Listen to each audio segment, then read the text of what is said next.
আসসালামু আলাইকুম।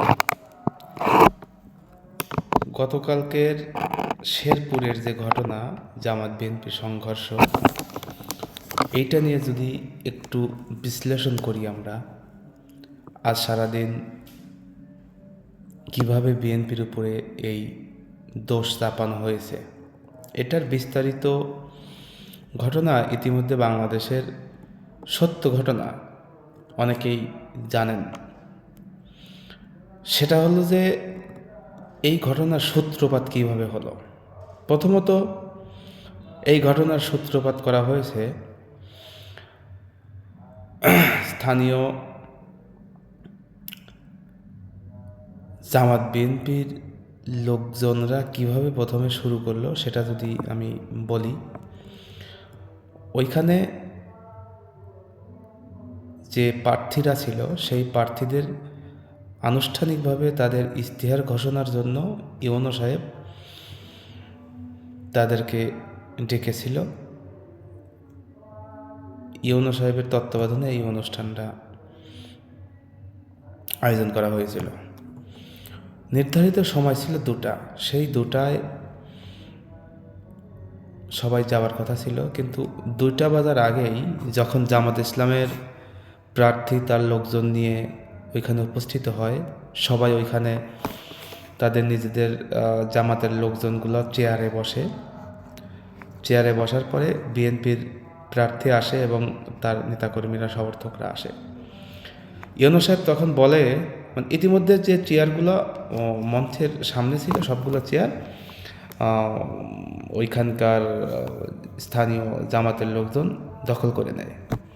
তো ইউনো সাহেব স্বাভাবিকভাবেই বিএনপির প্রার্থী আসার পরেও বলে যে আপনারা অর্ধেক নেন আর অর্ধেক চেয়ার, এক সাইডের অর্ধেক চেয়ার আপনি বিএনপির প্রার্থীর সমর্থকদের ছেড়ে দেন।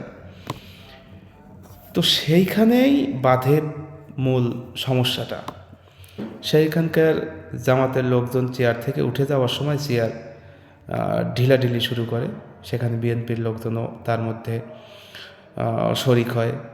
আগে সূত্রটা করে বিএনপির লোকজন, তারপরে সেই অনুষ্ঠান স্থল স্টেডিয়াম থেকে বের হয়ে বিএনপির লোকজনরা একটা বাজারে গিয়ে অবস্থান নেওয়ার পরে যখন অবস্থা খুবই বেগতিক দেখে, স্থানীয় ইউনো সাহেব তারপরে বিএনপির আরও দায়িত্বশীল লোকজন জামাতের প্রার্থী এবং জামাতের সমর্থকদেরকে এটা বোঝানোর চেষ্টা করে যে আপনারা এই রাস্তায় না গিয়ে আপনারা অন্য রাস্তায় যান। তখন তারা অন্য রাস্তায় না গিয়ে সেই বিবদমান রাস্তায় যাওয়ার জন্য সবাইকে তার নেতাকর্মী নিয়ে যখন রওনা দেয়, রাস্তার মধ্যে গিয়েই সংঘর্ষ তৈরি হয়। তাদের সাথে সামনাসামনি যখন দুই দলের নেতাকর্মীরা চলে আসে, ঢিলাঢিলি হয়। ঢিলাঢিলির এক পর্যায়ে বিএনপির নেতাকর্মীরা পিছু হটার পরে আবার বিএনপির লোকজন জামাতের লোকজন যখন পিছু হটে, এর মধ্যেই পড়ে যায়, একজন ভিড়ের মধ্যে পড়ে যায়। পরে তার সাথে ঘটনাস্থলেই দেশীয় অস্ত্রশস্ত্র দিয়ে ব্যাপকভাবে কুপিয়ে জখম করে, এরকম কিছু শোনা গেছে। তো ঘটনার সূত্রপাতটা কিন্তু জামাতের লোকজন করলো। এখন সম্পূর্ণ দোষ বিএনপিকে দেওয়া হচ্ছে। আমি মনে করি এই ধরনের বিবাদ, এই ধরনের যেখানে খুবই আশঙ্কাজনক অবস্থা, দুই দল মুখোমুখি অবস্থা, সেটা আমাদের দুই দলের দায়িত্বশীলদের পরিহার করে চলা উচিত। কাউকেই আমি দোষ দিচ্ছি না, কিন্তু অনাকাঙ্ক্ষিত ঘটনার জন্য যে ওইখানে যে একটা জামাতের নেতা, উপজেলা সেক্রেটারি অনাকাঙ্ক্ষিতভাবে মারা গেছে, তার জন্য আমি দুঃখ প্রকাশ করছি। আমার মনে হয় দুই দলে ইচ্ছা করলে ঘটনাটা নাও ঘটতে পারত। রাজনীতিতে একজন মানুষের কোনোভাবেই মৃত্যু কাম্য না।